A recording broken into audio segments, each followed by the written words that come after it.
Ukoo wa Karayu wa jamii ya Borana katika kaunti ya Isiolo wamepiga marufuku kuundwa kwa kamati mpya ya kuongoza jamii hiyo, wakisema kuwa inakiuka mfumo wa asili wa uongozi wa Gadha.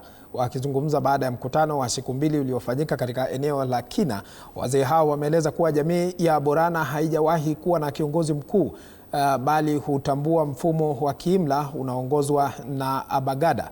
Aidha, wamesema kuwa hawatatambua kamati iliyoundwa hivi karibuni huko Meti katika kaunti hiyo, ikiongozwa na aliyekuwa mbunge wa Isiolo Kaskazini Charfano Oguyo, wakisema kwamba hatua hiyo inalenga kusababisha migawanyiko ya kisiasa katika jamii.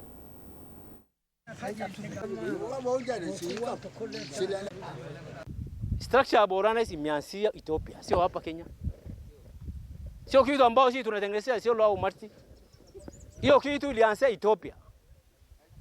Ile sharia inatawala Ethiopia ndio inatutawala hapa. Hakuna kitu inaitwa kamati au hakuna kitu inaitwa president ya Borana. Dadajo baso. Iko Jalab, iko Abagae, iko Ayu, iko Abagada. Hakuna structure nyingine hapa katikati. Hii nyingine ni ya biashara. Na hiyo ya biashara tumekataa.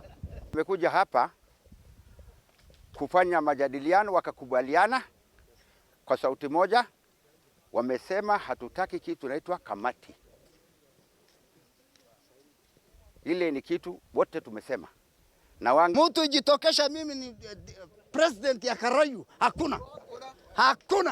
Tumekataa. President ambaye hii katika ya Kenya iko kabila 42. Hakuna mtu yuko na president. President yetu ni moja ambaye ni nani?